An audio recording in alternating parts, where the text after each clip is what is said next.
Ginoong Pangulo John or Ronald Vicencio, please come forward. Hi, Ronald. Bumati ka naman sa mga kasama natin, lalo na ilan sa mga nag-cheer sa'yo. Good morning sa mga kasama mo dyan, sa mga Pangulo, tsaka sa pamilya ko, sa mga kaibigan ko, galing pang Mindoro. Thank you. Alright, Ronald. You will pick a question from our fishbowl. Dalawang beses kung babasahin ang question, and you can answer either on English or in Tagalog. You have 45 seconds to answer this question. It's up to you.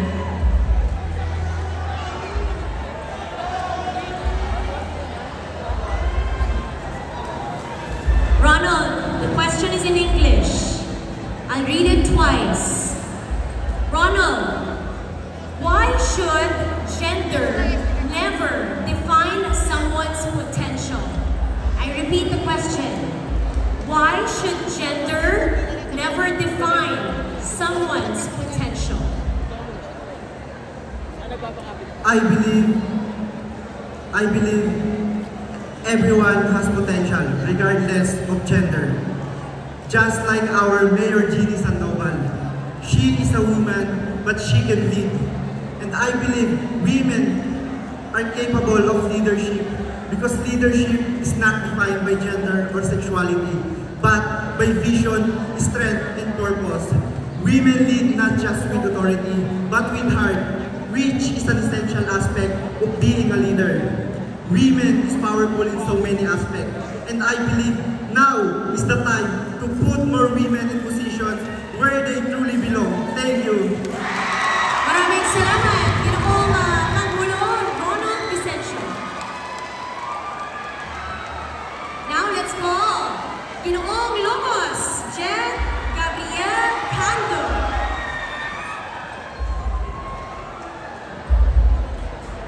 Hi Jen, kamusta? Sobrang happy ko ngayon dahil pasok ko sa tablet. Sa mga supporters ko dyan na nanonood, gusto ko sabihin na sa inyo pala, panalo na ako. Alright, Jen, please pick a question.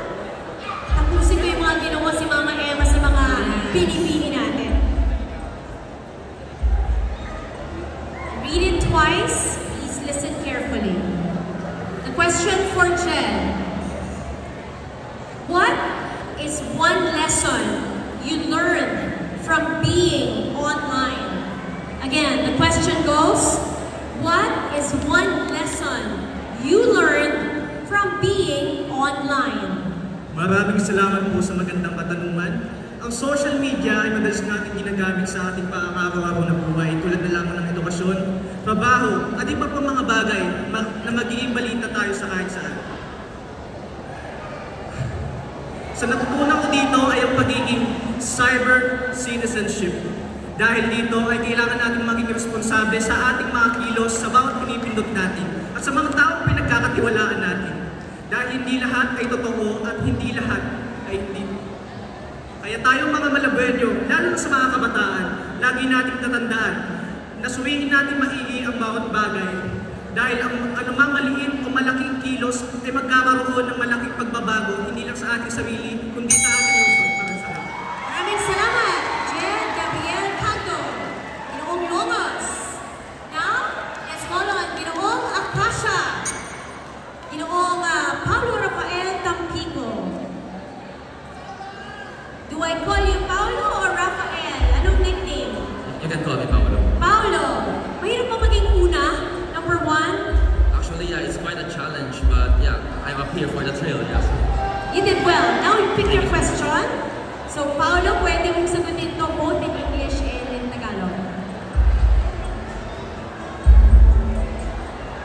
Question for Paolo goes, what is one local tradition in Malabon you hope never fades? Again, what is one local tradition in Malabon you hope never fades? Being a Ginoong Malabon is not just about winning the crown or the sash. It's about your heart, desire, and passion to serve for your beloved city. And I believe that one of the greatest traditions that I don't want to fade in Malabon is a celebration of Kambobong Festival. Why? Because this celebrates our origin. This celebrates where we came from. And this celebrates our rich culture, heritage, flavors, and tradition. That's why, as your next Ginoong Malabon 2025, I'm calling all my 380,522 Malabueños to keep the Kambobong Festival alive for the next generations. Maraming salamat. Thank you, Ginoong Paolo Tampico. Now let's invite Ginoong Potrero, Marvin Madaya. Kamusta, Marvin? I'm grateful and also, hindi ko na-expect to kasi first time ko sumali ng pageant and nakapasok ako sa conference. For a first-timer, ang layo na nagdarating mo, and good luck to you.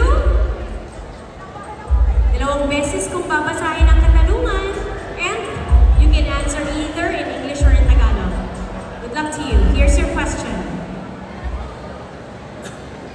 How can pageants like Ginoo at Binibining Malabon 2025 inspire service and community? I repeat, how can pageants like Ginoo at Binibining Malabon 2025 inspire service in the community? Ginoo at Binibining Malabon 2025 is not just about the beauty. It is a purpose. As an education, I want that every student have a school supplies in their backpacks. We have in Barangay called Project Sinag that every student have school supplies, and by that they can help to nakakatulong ito para mas maayos ang kanilang mga pag-aaral. Maraming salamat. Thank you very much, Marvin Madaya, Ginoong Potrero. Now let's call Ginoong Consuya, Jomari Carillo. Kamusta, Jomari? Okay lang. May level ba ng kaba, excitement? Anong nananaig? Speechless. Speechless, oo. Halo-halo na yung emotions. Okay, Jomari, please pick a question.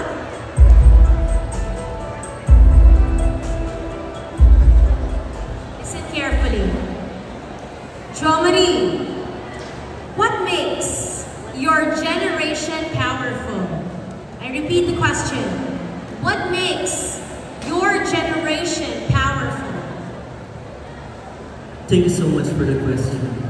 So, as a part of this generation, I believe that this generation is powerful because I faced multiple failures in life, but that failures never stopped me to pursue my dreams. Because that failure, I use it as a lesson and inspiration to build my character to become the better person that I dream. That's all. Thank you. Thank you so much, Jomari Carillo. Now let's call Ginoong Newgan, Joel Israel Soriano. How are you, Joel? Masaya. Masaya?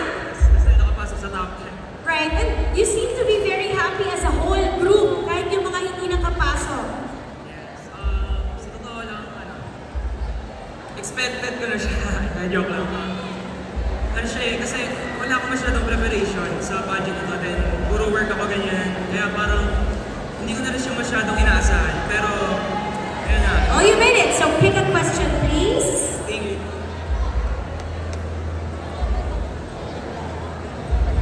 Joel, your question goes, how can we make food tourism sustainable in Malabon? Question for Joel goes, how can we make food tourism sustainable in Malabon? Maraming salamat sa inyo napakagandang katanungan. Papanatili natin ito kung susuportahan natin ang ating mga lokal na business dito sa Malabon. At hindi lang ito basta dito natatapos dahil kailangan din natin ito ipakalat dito sa ating Luzon. Dahil naniniwala dahil naniniwala ko na ang hakbang sa pagpapasikat dito sa ating lungsod ay hindi lamang nakikita sa paggamit dito. Kundi nakikita ito sa kung paano ito ipapakilala sa iba't ibang tao. Maraming salamat. Thank you so much, Ginoong Yugan, Joel, Israel Soriano. Let's call Ginoong Flores, Easy, John Francisco. I am so sorry, tama ba yung pronunciation ko? Easy. Do your friends call you EJ? Yes. Okay. Ayun po, sa first time, shoutout po ako sa family ko at friends ko na nag-push sa akin dito. Maraming salamat po sa inyo. Ayun lang po. Thank you also, EJ. Tingnan na lang yung katanungan. And katulad ng mga ginawa natin, you'll hear it twice. You can answer either in English or in Tagalog. Your question goes, how can you help protect Malabon's cultural identity? I repeat, how can you help protect Malabon's cultural identity? Maraming salamat po sa inyong tanong. Nakakasiguraduhan ko pong pupoprotektahan ang kultura ng Malabon as a vlogger. Ipapost ko po sa Facebook or social media about Malabon, yung heritage and the legacy natin. At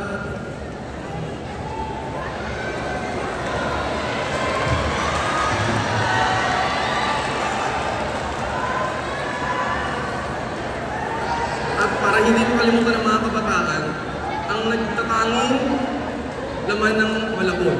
Ayun lang po. Thank you. Maraming salamat, Easy John Francisco. Let's call Ginoong Santulan, Felix Cruz III. Hi, Felix. Hello. Best in swimwear. Congratulations. Thank you. Eto, pili ka na, Felix. If you can also move forward a little.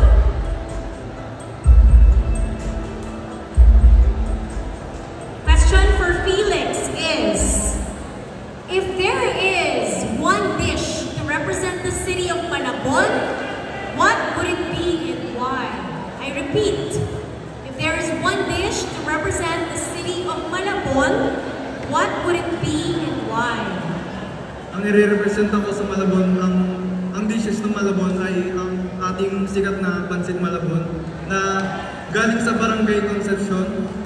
At hindi lang to sikat dito sa atin, kundi sikat din sa iba pang lugar. At may pagmamalaki pa natin to sa mga susunod pang henerasyon. Maraming salamat. Thank you very much, Felix Cruz III. Let's welcome this time, Ginoong San Agustin, Nelson Guan Jr. You made the sign of the cross. Anong pinagdadasal ni Nelson? Sana po makasagot ng maayos and maintindihan po ng judges kung anong nilalaman ng aking puso. Okay, hindi na tayo.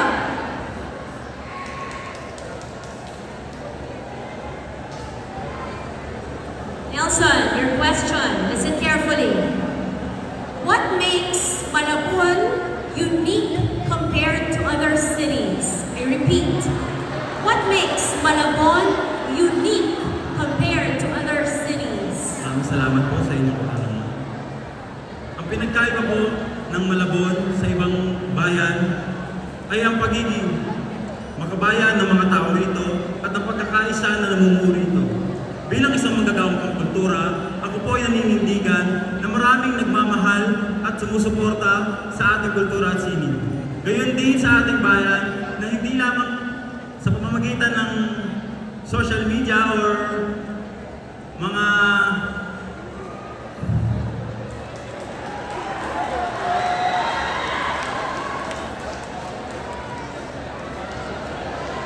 yun lamang po at maraming salamat. Thank you very much, Nelson Guan Jr. And last, not the least, Ginoong Maysilo, Ariel Barasona Jr. How are you? May gusto ka bang sabihin at batiin? So actually, I just want to, gusto ko lang pong batiin ang aking pong Kapitan Paolo Oreta, ang aking pong pamilya, ang aking mga kaibigan, at ang aking mga estudyante, and my co-teacher is here. Maraming salamat po sa pagpunta. Good luck sa'yo, Ariel. Ito na, naging isang katanungan.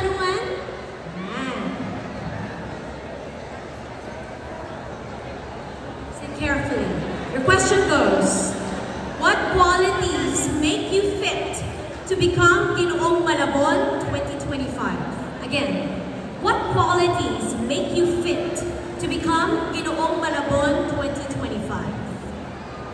I always believe that ang Ginoo ng Malabon is an ambassador of the tourism here in our city. I am compassionate, I am a purposeful, because I am a teacher. And I believe that as a teacher, bilang isang guro ng ating bayan, I will be able to inspire, to lead each and every Malabenyo so that we will be able to promote the rich culture, the vibrant history of our beloved city of Malabon. If I were given the opportunity to be a Ginoo ng Malabon, it's such a pleasure. And nais kong ipatunayan sa lahat na ako ay isang gurong Ginoo, may puso para sa Malabenyo. Maraming salamat po. Magandang